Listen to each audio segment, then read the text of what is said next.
Hello, this is Katie from Crafting Ruby Dreams, and welcome to my channel. I talk about planners, goal setting, writing, publishing, and getting right with my finances. Move my little external keyboard away.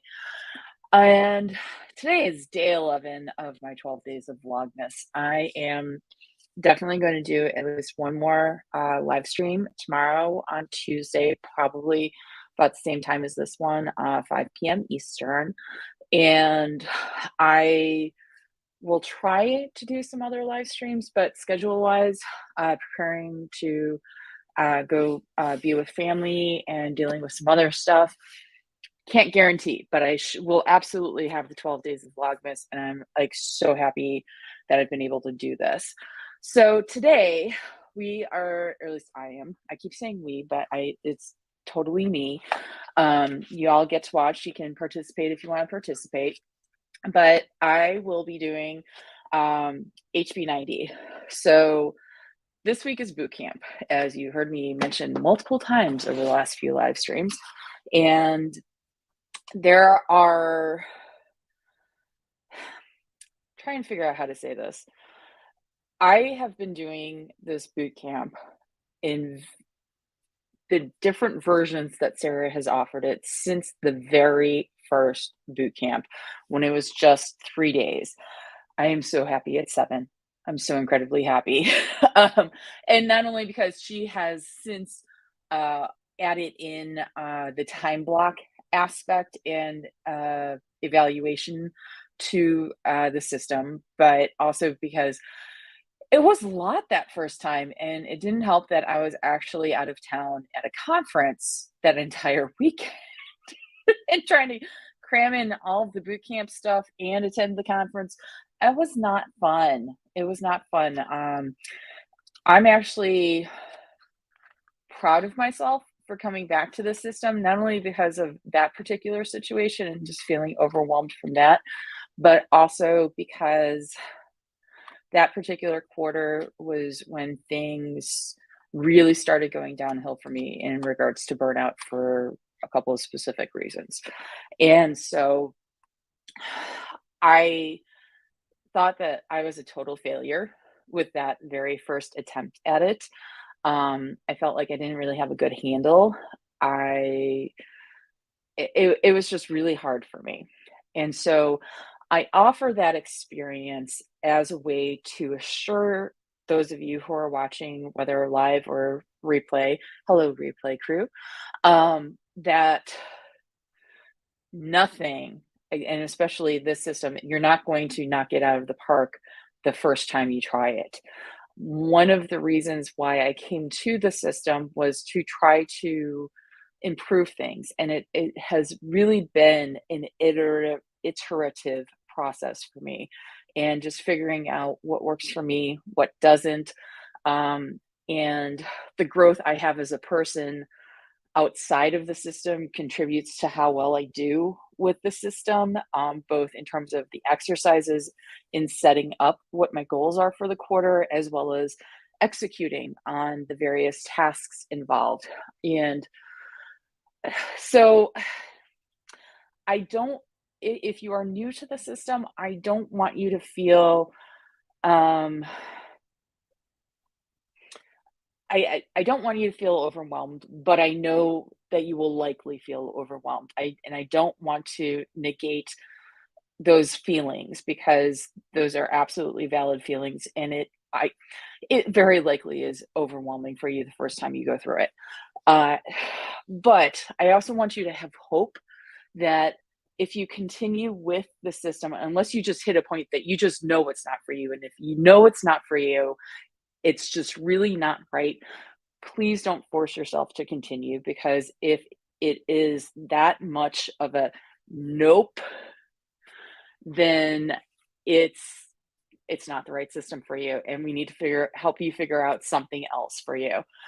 Oh, yeah, I really, the first time I did it, I was so incredibly behind, and then I started trying to do stuff, and I just felt even more behind. I've honestly felt behind every time I've done the system until this past year.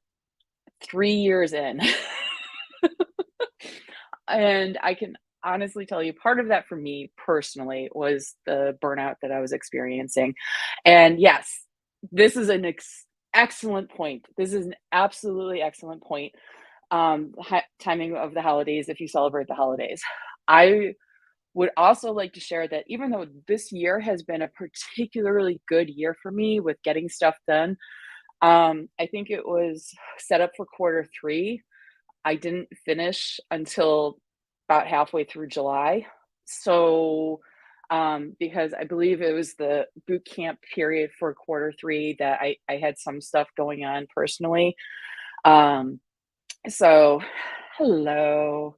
Yeah, there's a lot of if if you do find value in the system, even if you don't fully get through it the first time or two or three, but you're getting something out of it every time, I hope that gives you enough confidence to work your way through. So what I'm going to do is through the first 2 days. Now, keep in mind, I have been doing this for a number of years, and I kind of have down what each section of the process is for me. So please feel free to ask any questions in the chat and I'll try to answer them.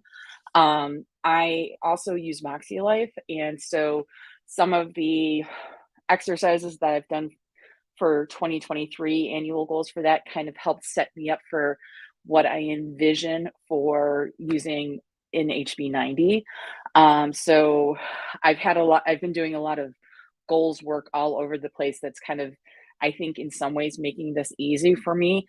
We will see later this week because setting up, I can guarantee you, I will not be setting up my Kanban board until after the new year because I am going to be going away at the end of this week for 2 weeks. And I'm not even attempting to set up the Kanban board before I leave because I still have to pack. I still have to figure out what to pack. I have to take care of cleaning up my fridge. I have to do laundry. I have to take care of all the trash and recycling. I need to make a list of all the things I need to do because I have a lot I need to do. And it's just sitting up here. And that's not good for somebody with ADHD. I guarantee you. But I have already not doing the ending work of HB90 boot camp off my plate because I just know it's not going to get done. And in some ways that makes it a little easier for me to work through some of this beginning uh, prep work and I'm excited about it. And admittedly, I will say that today is day two. If you're following along with HB90, today is day two.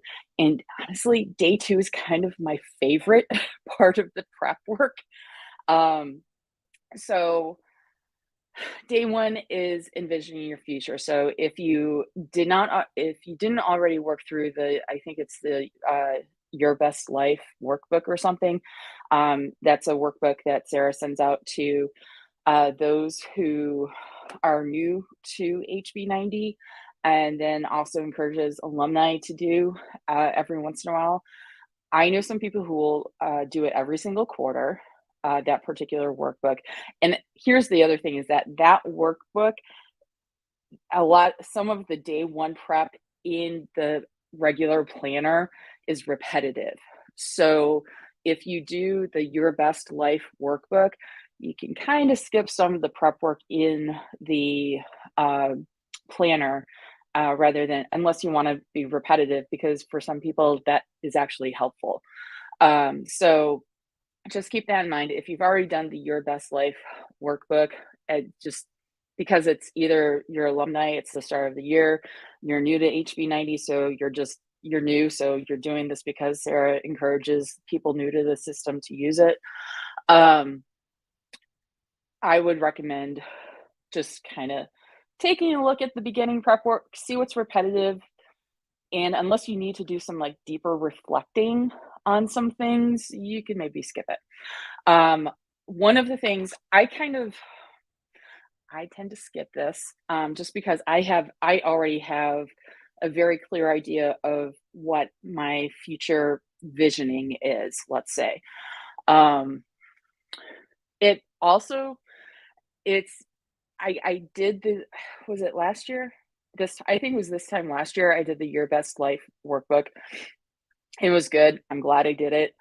But as the year has gone on, like, my sense of what I'm working towards has just gotten more refined and more refined with every quarter. I probably should do the Your Best Life workbook at some point again, maybe next July after some things have happened, see if those experiences change what my vision is. Um, so that's another reason you might want to redo the Your Best Life. Like, if it's been like 6 months and some major things have happened in your life, that might be another reason to redo that workbook. So if you are in HB90, have you done the day one prep work yet? Let me know in the chat. I already, through MäksēLife and talking with some author friends, I do have a vision board already set. I don't know that here, let me see if I can, let's see, download, and I'll show you what it looks like, and I'll tell you how I came up with it. If I can, I did it in Canva, so I'm downloading it from Canva. There we go, opening, and let's see, where am I? Where's StreamYard? Oh, there it is. You know what? I'm gonna pop this tab. This is what I get for being a tab junkie in Chrome. There we go. So I pulled that out and share, present. I think that's the one I need to do. Share screen. Yes. Yes, I know. All right. No, I want, see, tab. Nope. I want a window. There we are. Share. All right. So this is what my vision board looks like for 2023. And y'all get a sneak peek of some information about publishing for me for next year. So those are definitely temporary covers. They are in no way the final covers. But I have a vision for moving, and so that's the layout of an apartment complex that I'm looking at. I have grouped together some vacation inspiration photos, and those are the two bikinis. I am not working to try to lose size.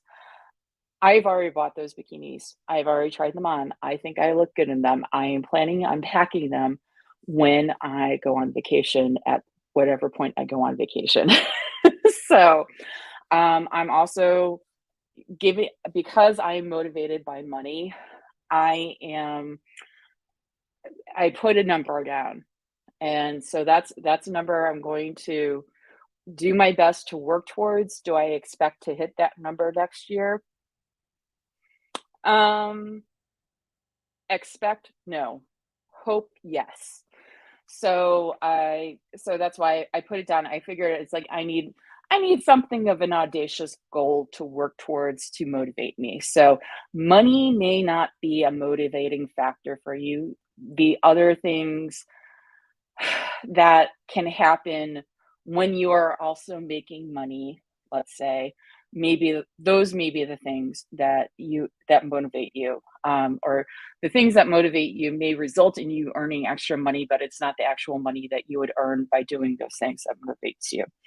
So, and then also I want to, I put commune with friends in whatever ways I can commune with my friends. So that's just what the intention behind, preferably in person, but if I can't do in person, however we can make that happen. So this is my broad vision board for the year. And what I did with this, like I said, I did in Canva.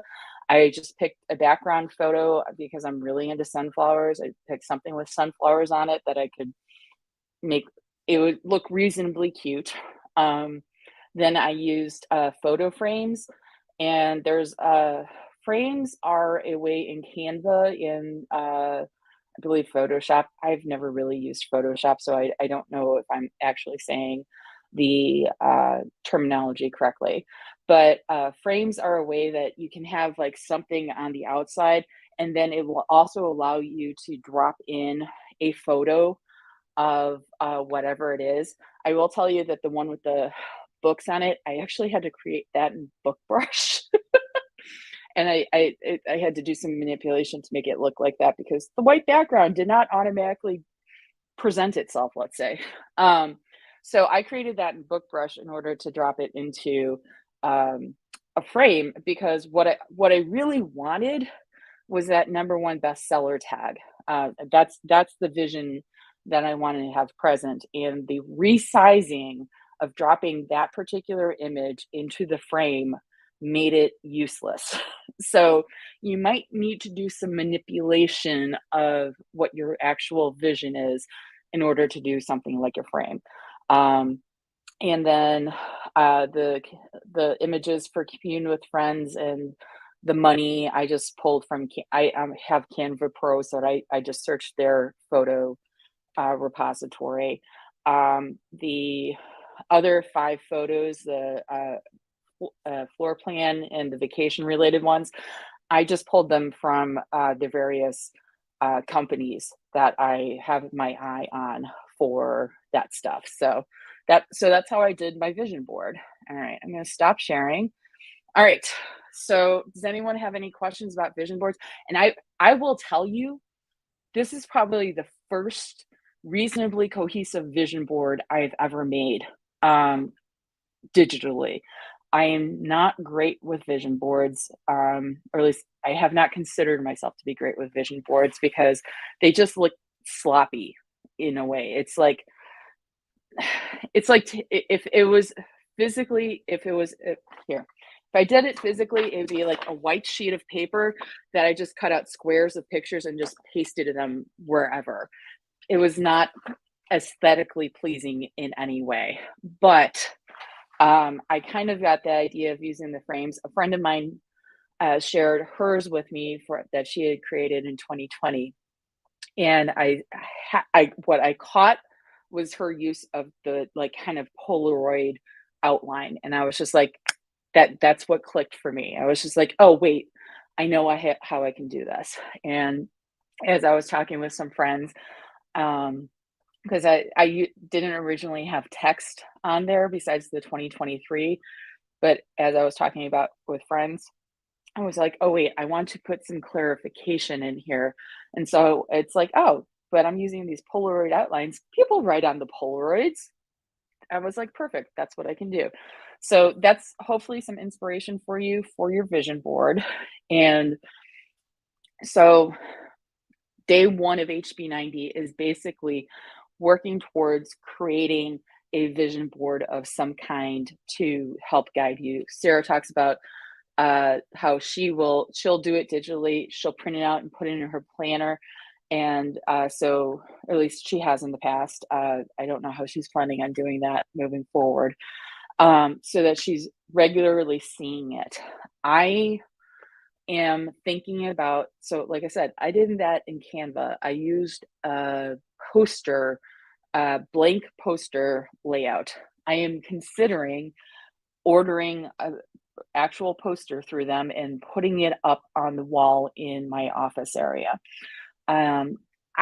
Like I was talking about yesterday, maybe Saturday, I find that it is very useful for me to have something routinely in my range of vision, just even as a subliminal reminder of this is what my vision is.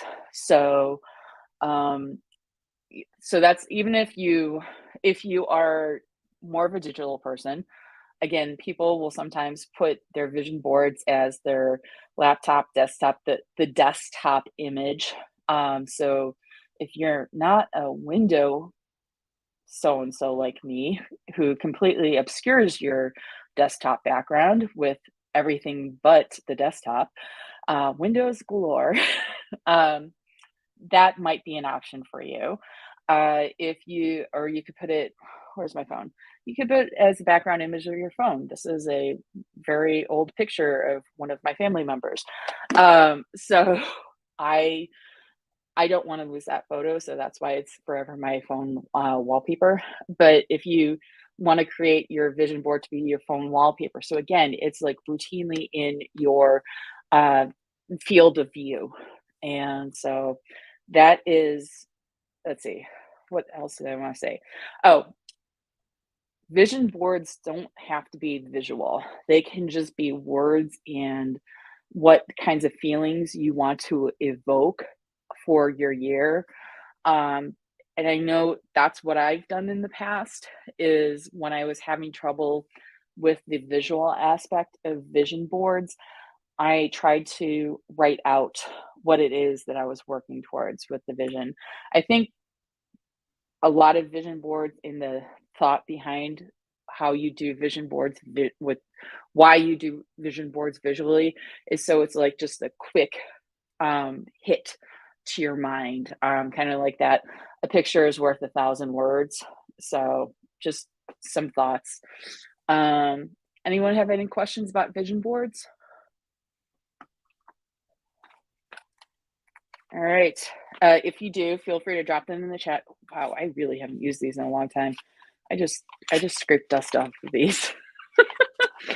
So day 2 is basically, oh, Regina, this is a great point. I did a mind map last year. Yes. And that's kind of where I was trying to get to with the words and everything. So mind mapping is also really good if that's more how your brain works. Definitely do a mind map. So, oh, speaking of mind maps, something I would like to point out is Canva now has templates. They do have mind map specific templates, but they also have a function called whiteboard where you can, if you are not,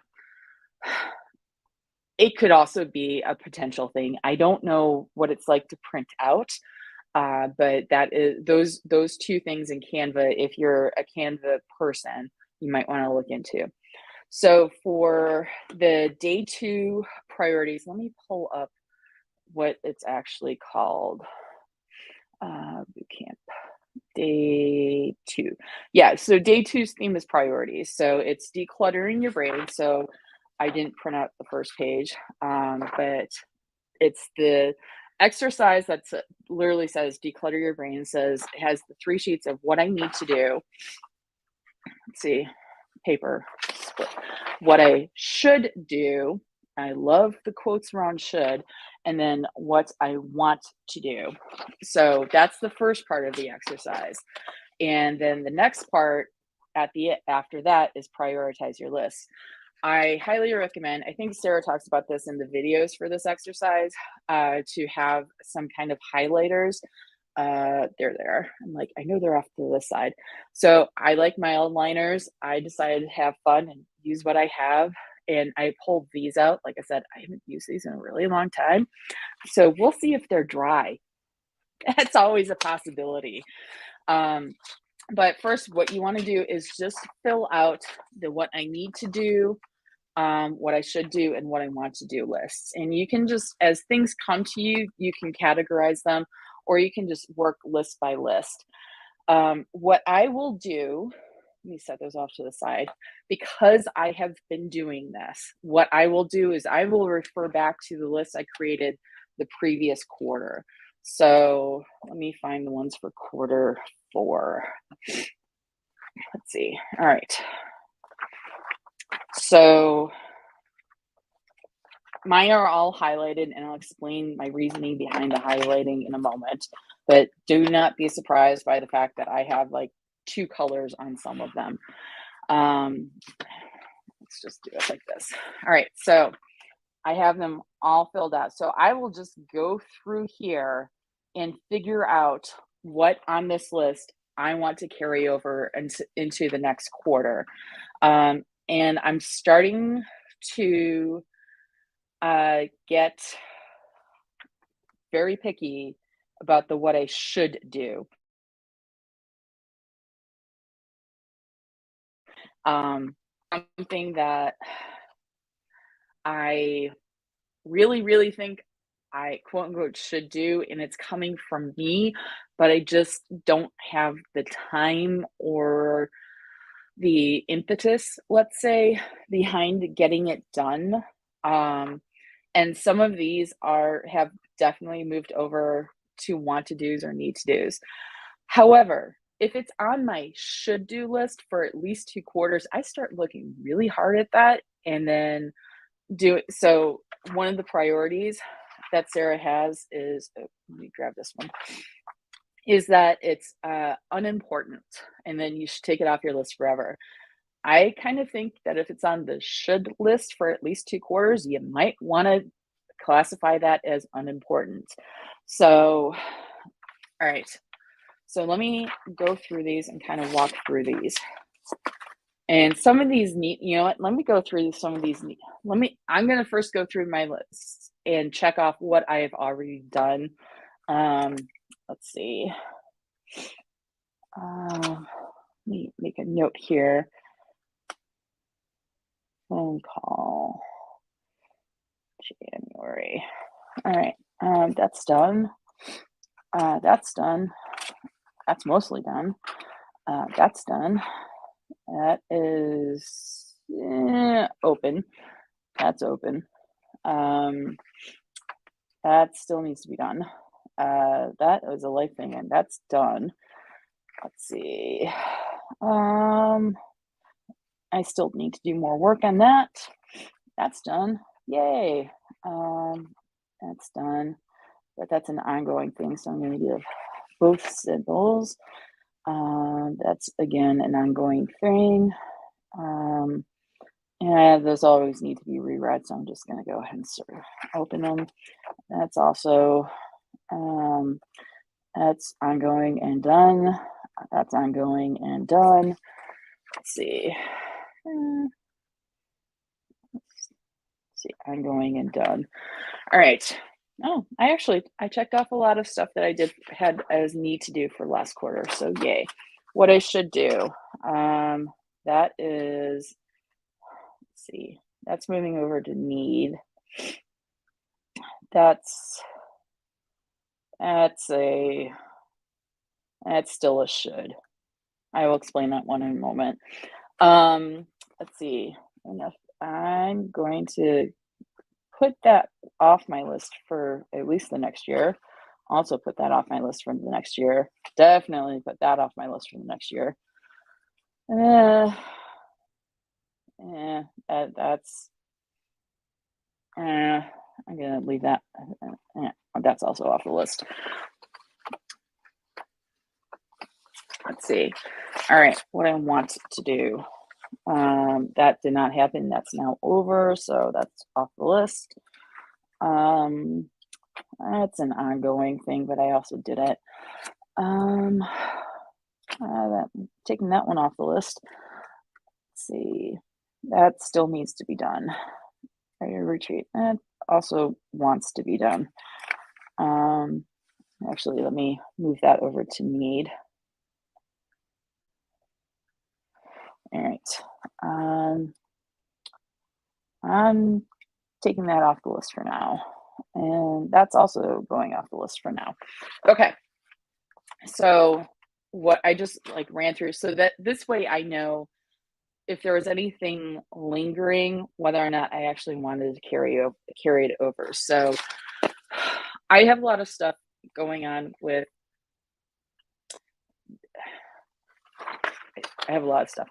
period. But with the fact that I am aiming for a June release date for the book that I am currently working on getting ready to go off to beta readers. I have a June release date, or it's not set in stone. It's kind of almost set in stone in my head, but I can push it if I need to. But with associated with that, there are a lot of tasks that I need to do to feel comfortable with actually publishing on that June date. So there's a lot of stuff that, even though I'm not expecting to publish until June, there's still stuff that I need to be doing in the first quarter of the year.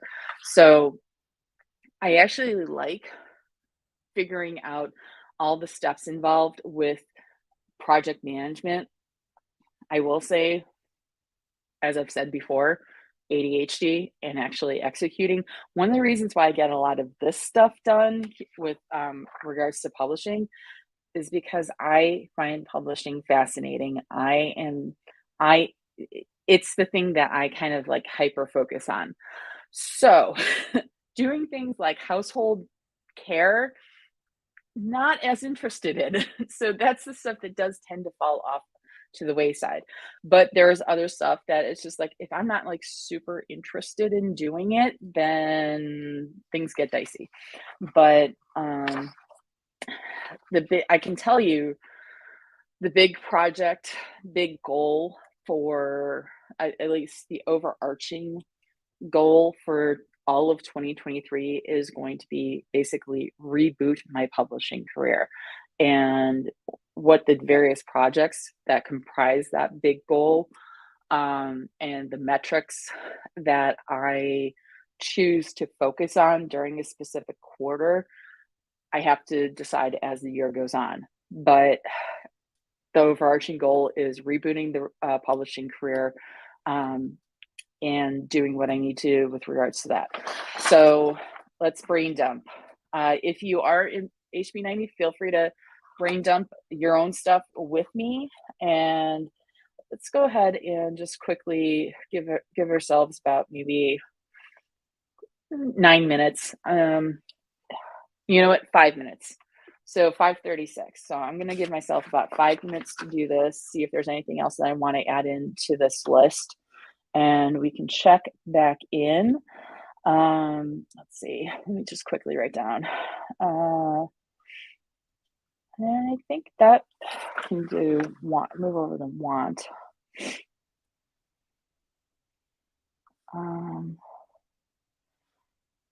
You know what? I know what I need to do for that one.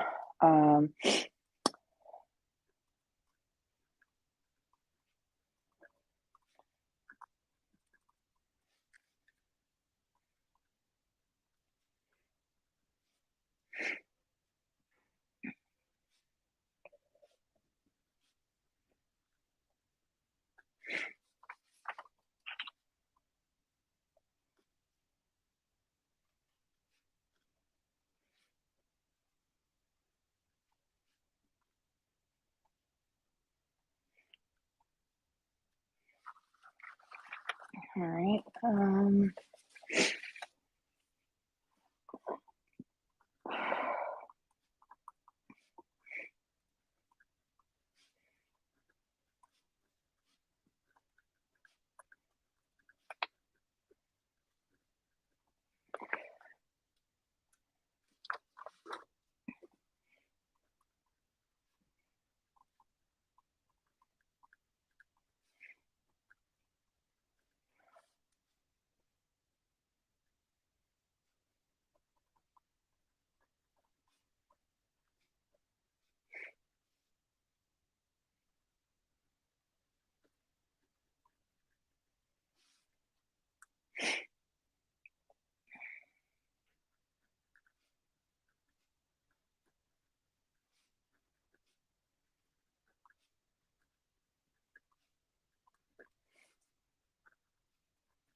Um,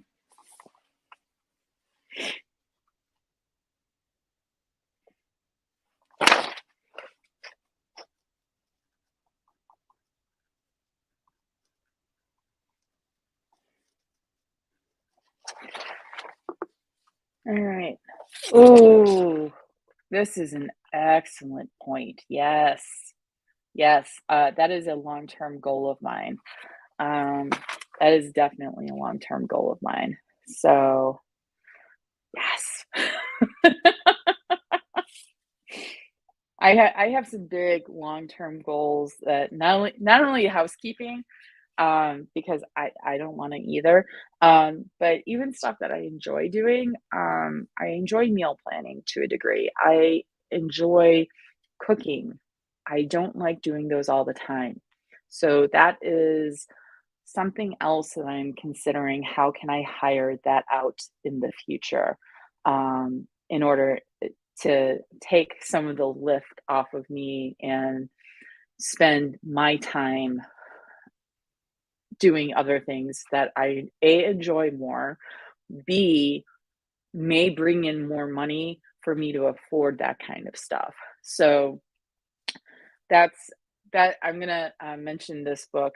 Probably should put it as a reread, but uh, We Should All Be Millionaires by Rachel Rogers. She talks about some of that kind of future planning and outsourcing of work, including housework, as part of your wealth journey. So I definitely recommend checking that book out. So, all right.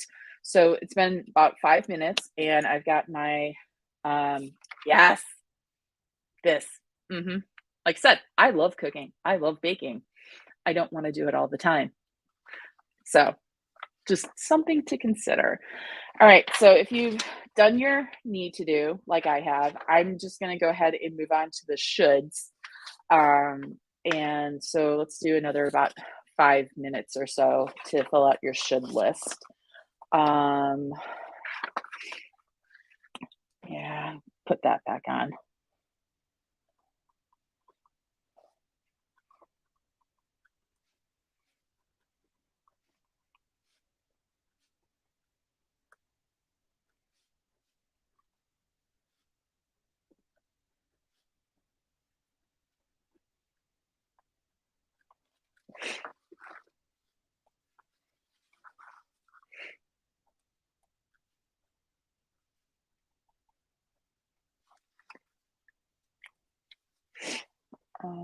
Oh, I just remembered that I forgot to put something on the need to do because I have a time commitment. This is the other thing. If you come up with something while you're working on one list that you realize belongs on another list, just flip to it and jot it down before you forget it because I will totally forget.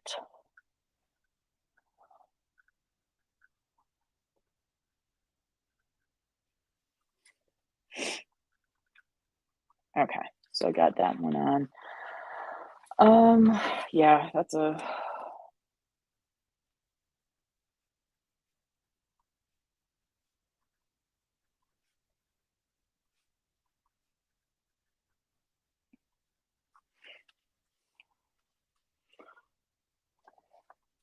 okay.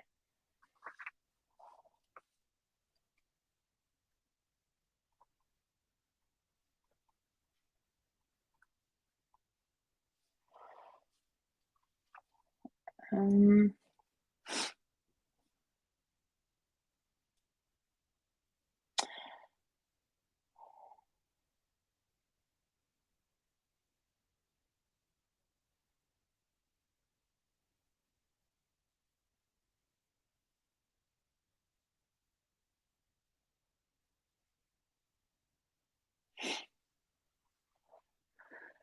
I don't actually have a lot that I I don't have a lot for the should list that I haven't already said later, but I think what I'm going to do for this list is for some of the items that I know are not anything I want to be touching in at least the next year, more like 2 years. I think I'm going to just put them in a kind of like as holding areas so that I don't forget them because they are things that I know I need to consider at some point. They are just not a priority in any way, shape, or form right now. So I'm going to put them in like a holding pond type of thing. Um, just do a dashed line across part of the page. And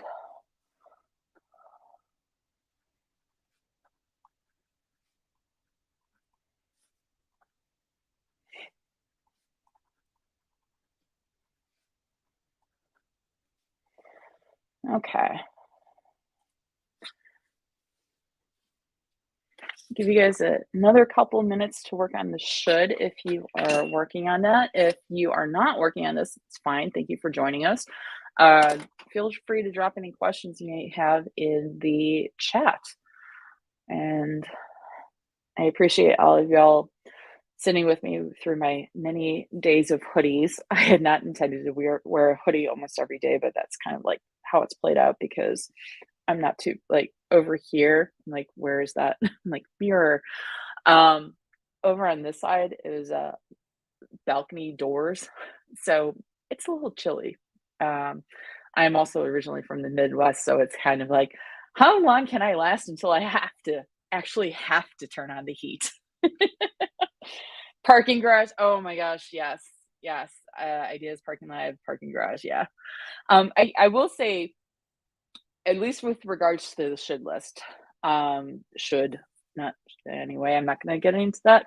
The should list is that this is more concentrated because this last year I have really worked on clearing out a lot of stuff you should be doing, and it's like nope, nope, nope, nope. At least not right now, because of just my journey over this last year. So I'm stealing this. Yes,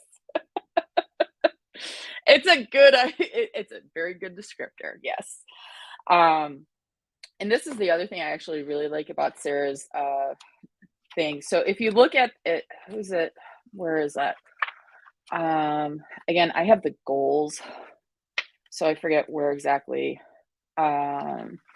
There are, is it the end of the quarter? I think it's a slightly different placement in, I think, the regular, just quarterly planner. Hold on, let me actually pull up. I have the undated planner. My God, I have so many windows open. Uh, sorry. Let me pick this one window, scroll down, planner printables, HB90. See where it is. Because Sarah does have like kind of like an ideas parking lot. Let's see, undated. Let's see. This is, oh, I think this is the old format. Close that. New layout. Yeah. So where is it?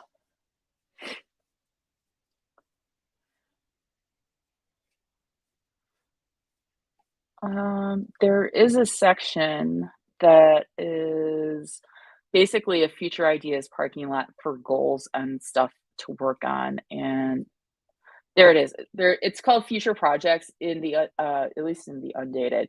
It's right after the project planner pages.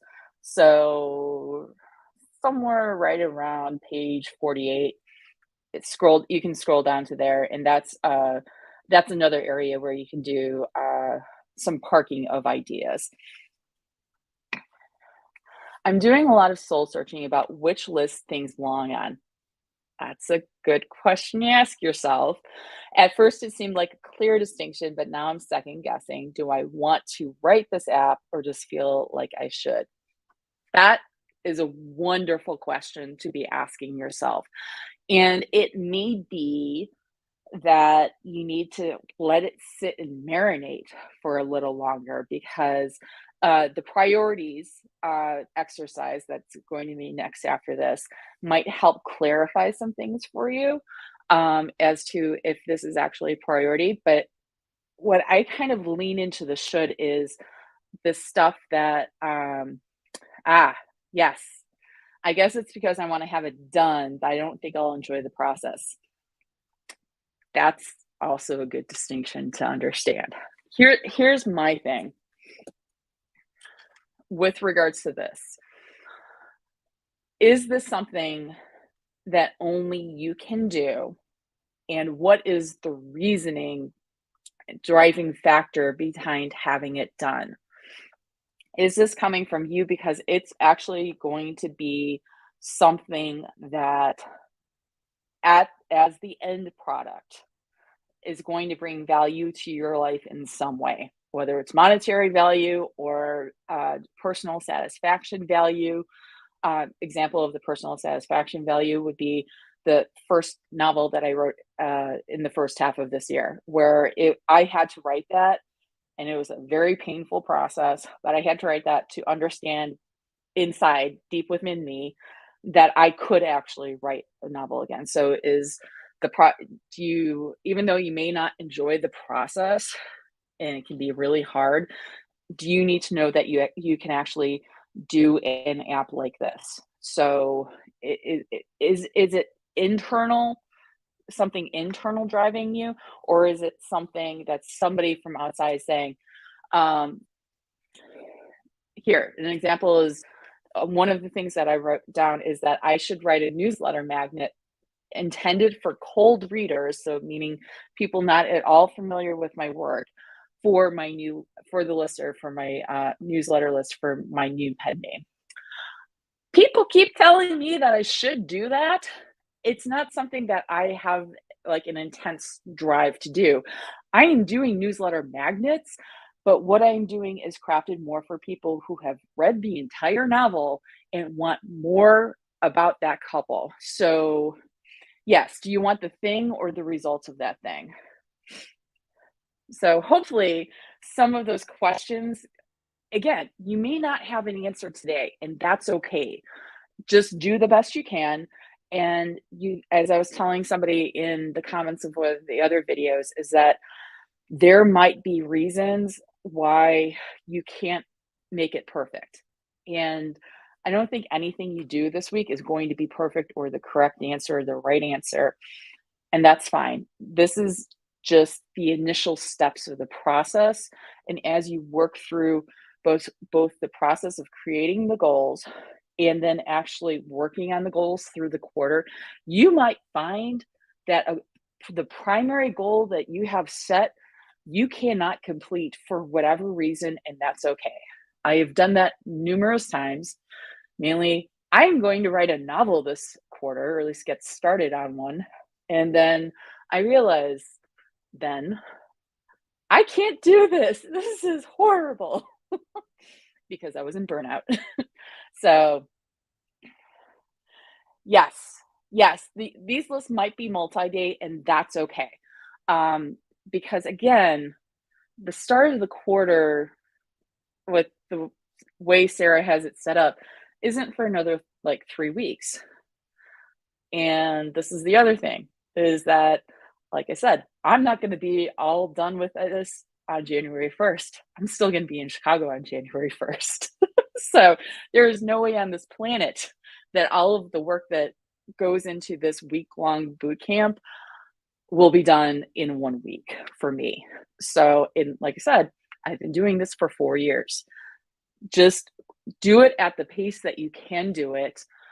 The one thing that will happen at the end of this week is that everybody who is in the First Timers Facebook group will get moved into the alumni Facebook group. So I think Discord is everybody's in the same group if you're not on Facebook and you're using the Discord group. And the other thing is that if you're not using Discord or Facebook, you can just ask questions anytime. Sarah pays more attention to the questions that come in during this week, because this is where she puts her work focus for this week. So it's helpful if you can get the questions in this week. but there are so many people who are available. Like, I'm always happy to answer questions that get dropped in my comments. So if like you guys run into questions after this boot camp week, feel free to come back to this video and just drop a comment and say, hey, I've got some questions about this, and I'll give you what I can. And if you're not in if you're in the Facebook group, ask the alumni. Absolutely. If you're in the Discord, ask the people in Discord. And honestly, I think that there are people who routinely check the comments in the course because they're still working through. So if they see a comment pop up, they might answer in the teachable course. So don't be afraid, or I guess the way I want to phrase that is, don't feel pressured that you absolutely have to have all of this done in 1 week. For some people, it's easier if they just dedicate this week to doing it. But if you're running into some hitches, let's say, note where you're having the hitch. Do your best to finish that module and move on, but make a note as to where you had that particular hitch, where you're like, and then you can come back to and figure out, all right, why was I having that hitch? Is it this particular thing, this one particular idea of project, or is it something else? Is it, so you can do whatever you need to do to work on that. So, let's move forward because I want to get close. I have some errands to run after this. So, what I want to do, let me look at what I had on last quarter. What I want to do. Oh, I've crossed a lot of that off as not happening at all, at least not at this moment in time. Let's see. There you go.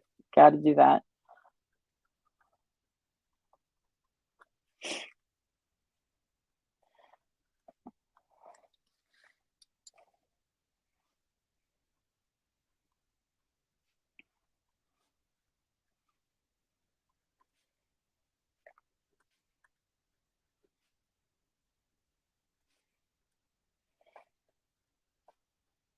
All right.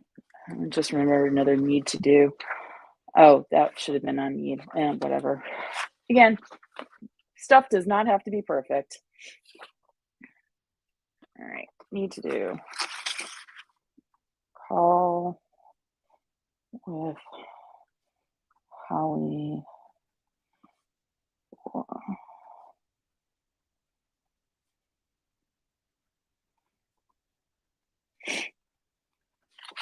All right. Let's see what to do.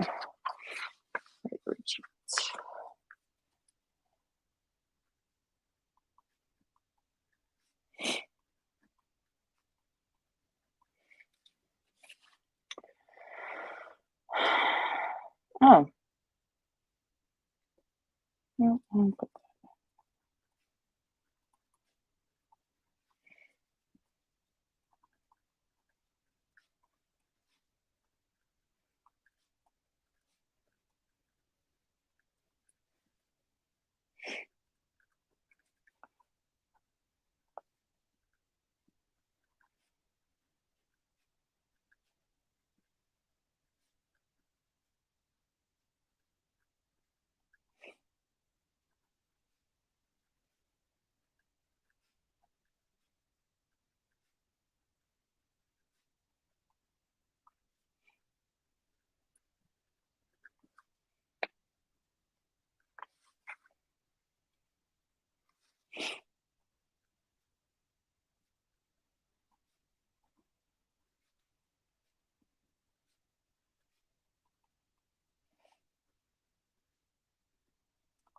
right. So I'm going to go ahead and just get started. So I've got all 3 lists done. And then the next phase of this particular exercise is prioritize your lists.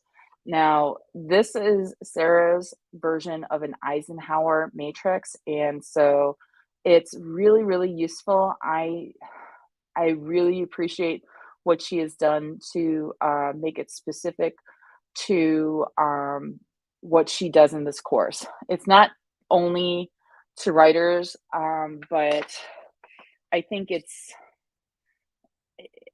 I just really, really like it. And so what she and again, I know she does talk about this in the video, but what you want to do is pick out 4 highlighters, markers that you can see through, whatever. So like, don't pick a blackout industrial Sharpie that you can't read through. So I've got these Faber-Castell metallic markers, and here, let me just actually test these first because I really haven't used them in a very long time. So let's see, that's in plain. Okay, that still works. 1,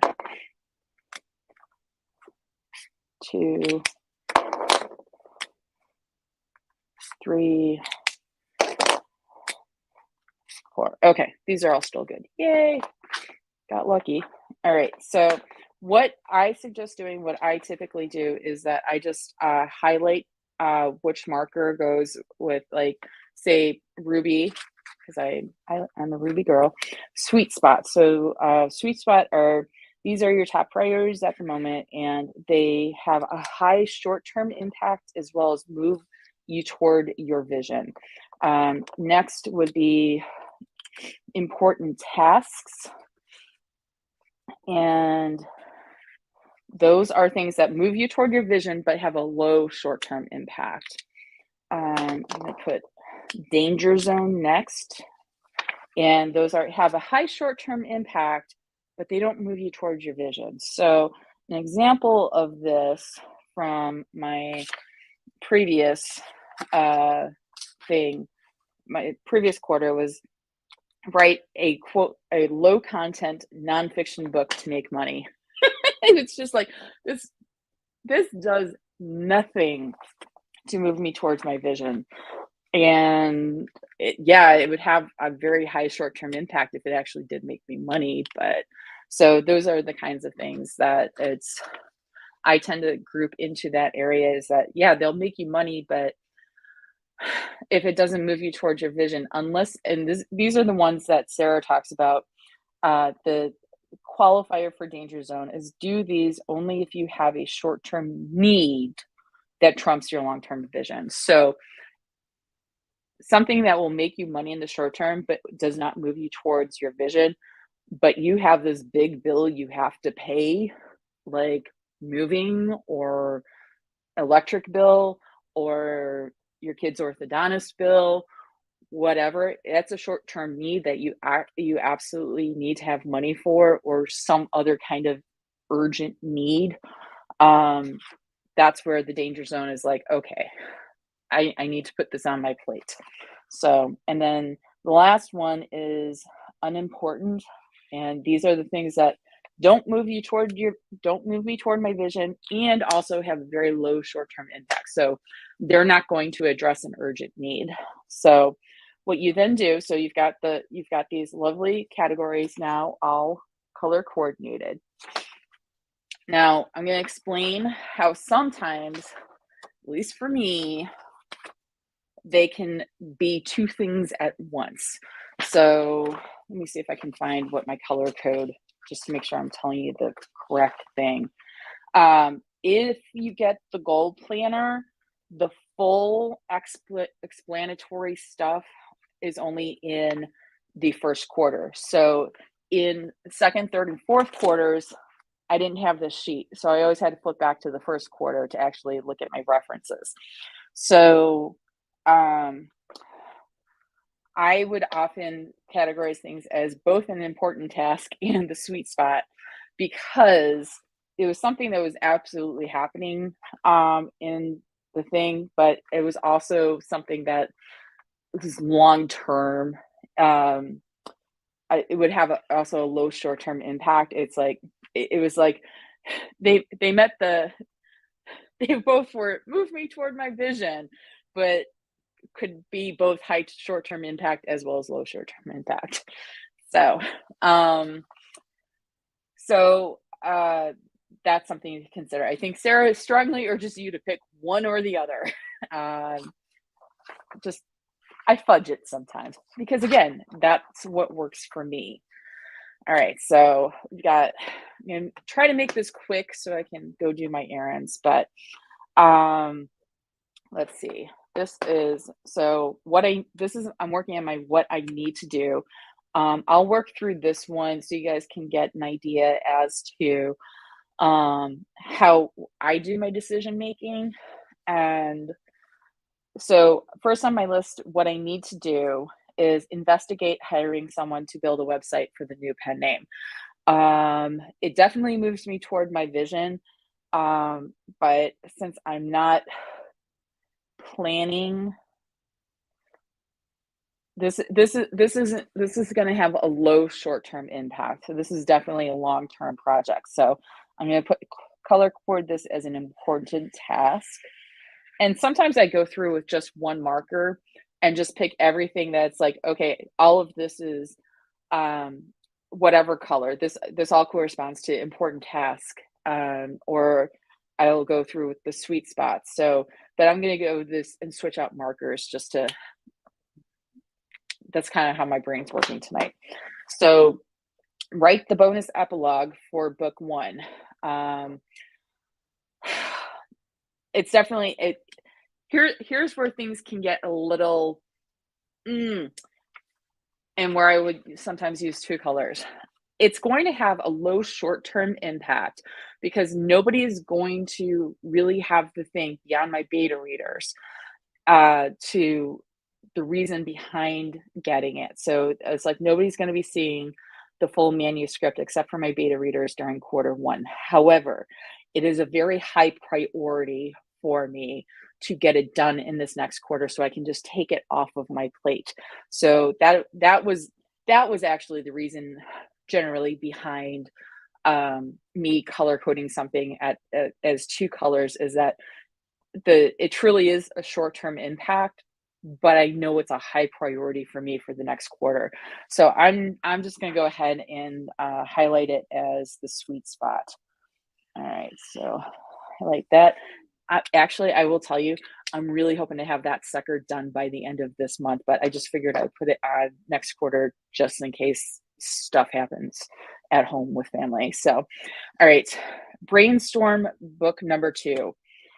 This is also, this is high short-term impact. Well, it's not bringing in the money, but it is a high priority. So this is, again, sweet spot. Because this is the time, Q1 is when I have scheduled to draft that book. So in order to make myself feel comfortable, here's the other thing. Book 2 is not going to be released until October, production, God's willing. But in order to give myself enough lead time to get done everything that needs to be done for production, it has to happen in Q1. Part of that reasoning is also so I personally feel comfortable based on past experience with releasing book 1 in June. So it does have a high short-term impact as long as it happens in Q1, other than the fact that I absolutely want it to happen in Q1. Monthly newsletter for retiring pen name. It moves me towards my vision in that I want to keep a connection with those readers, but it has a low short-term impact in that I'm retiring that pen name. So that is an important task, but not a high priority task. I have what I call Strengths Mastermind, which is the group call that I have with 3 friends it's just something we do monthly. That's a sweet spot, honestly, because it moves me towards my vision of communing with friends, which is on my vision board. It also has a high short-term impact in that talking with these friends helps challenge me to figure out things with regards to my publishing business, since they are also authors. So that is sweet spot. Next is coaching with my one-on-one coach from Better Faster Academy. And that absolutely is sweet spot because she helps me keep my brain in order. She's really helping me with it this month too. So Next that I have is Read, Write to Riches by Renee Rose. I'll also put a link to that in the description later.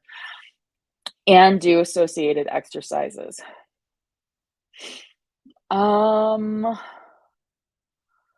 Honestly, I'm going to put that as sweet spot because I think it does move me towards my vision of helping me better envision what I want to accomplish with my writing career, especially monetarily. Um, because it's about manifesting with regards to money. Uh, and what I will say about this, because I've started reading it, I had some issues with the way things were presented in the book that made me frustrated, but it was more because of I felt like she was glossing over backstory, not because of what the core of what she was trying to talk about with regards to money blocks and fixing your money mindset. Um, so I think the exercises, I've already done at least one set of exercises. I think the exercises are actually very valuable. So I give conditional recommendation to this book. Um, it's not quite right for me, but I'm finding some value within it. So take that as you will. Um, so, but I think the impact of doing those exercises will help me move me towards my vision. And so we'll have a high short-term impact. So I'm going to go ahead and put that in a sweet spot. All right. Maintain monthly accounting. That is absolutely a sweet spot, as well as the project right after that, filing my taxes. That is absolutely a sweet spot. Because I will tell you, I don't know that I've always tried to stay on top of my monthly accounting for a while now. And usually I end up the day before I file my taxes spending a number of hours gathering all of my receipts from the year before and just I will absolutely do it when I'm ready to file my taxes, but I always think this is going to be so much easier on me if I would just do it throughout the year. I've actually kept up with it this year, especially after I started making post-it note tasks for myself as part of the quarterly process, the HB90 process. So I definitely recommend if you find something that can easily be chunked like that, like I just have to go in and update my income report and my expenses report. The expenses report can be a little hurty, Hurty, because of I'm spending that much and that's my income. Okay, good thing I have a full-time job. So that can hurt a little bit, but I also know that when I go to file my taxes, likely in February, because I'm one of those people, um, mainly because I usually get a refund, so that makes it a little easier. And also because I just want to minimize my interaction with the IRS for reasons. Um, I'm not going to be spending so much time this coming year. I'm probably just going to go take a look at that and then go in and start filing as soon as I get all of my 1099s and my W-2 from my day job.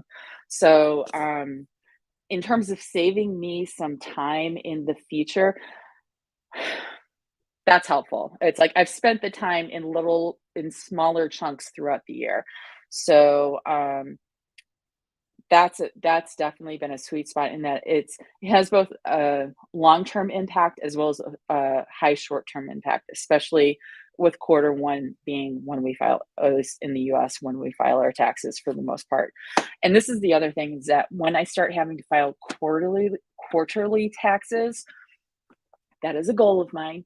I will absolutely say that as much as people are like, taxes, I'm like, filing taxes is a freaking goal of mine because it's a mark of a certain level of financial success to me. But again, you're gonna have, when you have to start filing quarterly taxes, you have to file quarterly taxes. And that's just, staying on top of that stuff will make your life so much easier. Anyway, moving forward, posting Instagram 4 times a week. That is, I will say, low short-term impact. That's because it's more of a long-term impact. It moves me towards my vision in having this be crafting Ruby Dreams being community resource. That's specifically the 4 times a week. I'm going to have to break that out at some point between the new pen name and crafting Ruby Dreams. Post to YouTube 2 times a week. That is also an important task because, again, similarly, it's not the priority the way writing is a priority, but it's still important to me. So, and then I'm also, what I need to do encompasses things that are already on your schedule that you have committed to. What I will say, because this specific course, at least I'm assuming the specific course, considering who said it, was brought up as an example of this person signed up. Oh, yay! Thank you so much for being here. I hope it is an easy and smooth appointment for you. So, and again, we'll be back here tomorrow. But so if you sign up for a course and you spend money on the course, you will then have the pressure of, you have spent money on the course. And especially if there's a specific time that the course happens, such as boot camp or this course that I'm taking called TikTok Sells Books. It is, you have access to it for the lifetime of the course, but the period in which the instructors are focused on it is a relatively short time period. So this is a sweet spot for me because this is happening in January and I have paid money to be there. But at the same time, I would like for you to consider, like I said at the beginning of this live stream, if you find during the course of a course or whatever you're doing, even if it has cost you money, if it is not serving you, is your time better spent in something that is not serving you and you know it's not serving you, or leaving that thing, even though you're essentially leaving money on the table, and going off and doing something that will serve you in some better way? So just consider that. That is all I ask. And then the last thing is a call with the person who, the instructor for the Business Mastermind for Authors. As part of that course, I also will get a call with her, and that expires in January. So I absolutely have to do that. And the thing is that I am going to be using that call to have her help do something for me that is on my, where did that go? It's on my want to do list. That should have been on my need to do list, but whatever. So I'm going to highlight that particular one as a sweet spot. So, so that's all stuff that I will say that everything else that's on my want to do list, other than this one that really should have been on my need to do list, that is, I would say, important tasks because it will have a long-term impact on me and it moves me towards my vision. But it's not anything that I absolutely have to do this quarter. So that's why it's probably just going to stay on the want to do list and not be prioritized beyond that. On the should do list, just really, since I didn't have anything that was unimportant or danger zone, I would say write a newsletter magnet for cold readers. As said earlier, cold readers are people who will have absolutely no experience with the new pen name, and it's an offer to get them to sign up for my newsletter list. That's something I keep hearing from other people that I should do. Literally, you should do this. And it doesn't even have to be an actual story. It could be like a map of a small town that this is series is going to be set in. But again, that map of the small town isn't going to mean anything to people not already familiar with that world. So for something like cold readers, for a cold audience, since I'm a writer, it's best to have something like, here's a sample of my writing, a full length story, such as a novella. So, not a full novel necessarily, because I'm a brand new writer.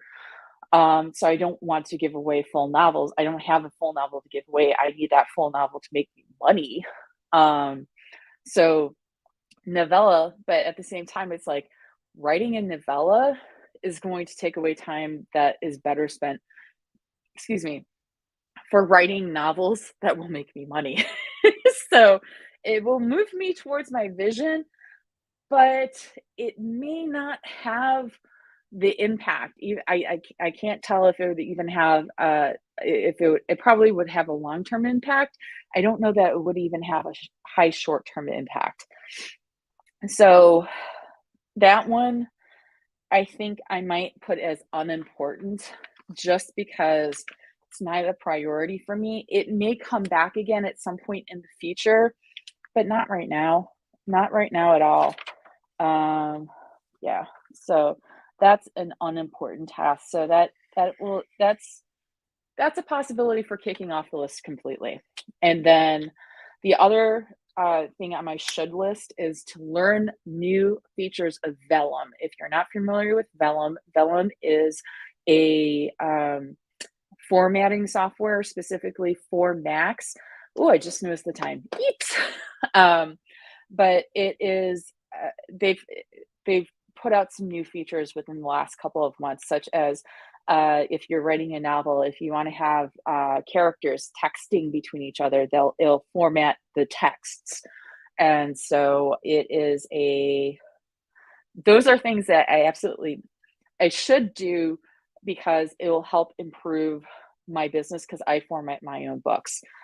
Formatting is something that I could actually, because I do have my own Vellum, I have my own thing of my own instance license. I have my own license of Vellum. I could actually outsource the basic formatting of my books and not have to learn all the specific new features somebody else, but I can then in the future, update the back matter with Vellum, providing they give me the Vellum file. So that's something that might not be a high priority for me at the moment. But personally, I still feel like I should be doing this. So it's a mix between should and want. It's not quite want, because it's not a super high priority for me at this point. That's why I put it on my should list. So I'm going to put it as a danger zone, in that this might get kicked over to a higher priority in Q2, when I'm hoping to actually do formatting. And I generally learn best by doing. So, like, formatting and playing around, and just knowing that doing the formatting may take me extra time as I see what the new features are. I'll just have to take that into account when I'm forecasting the time involved in those tasks. And then these are both danger zones. These are in my holding my parking garage, and that is learn Facebook ads and learn Amazon ads. They will absolutely have an impact if I learn how to do them. They are not a high priority for me at this point, and they are absolutely something that, if I can, I am going to outsource to somebody else. So that's today's day in HB90. So we've gone through doing the brain dump, we've gone through the prioritizing, and so you are all set with day 2 of HB90 if you haven't already done it. If you have any questions, feel free to drop them in the comments. I need to go run some errands. It was great spending time with you. As I said, I will be back again tomorrow, probably working on day 3 of HB90 because I need to get that done. And I also enjoy day 3. It's the time stuff, if I remember correctly. Let me check that. Let's check that. Yes, day 3 is time. So I will see you tomorrow. I am so thankful that all of you are here, and may all your dreams be ruby dreams. Bye bye.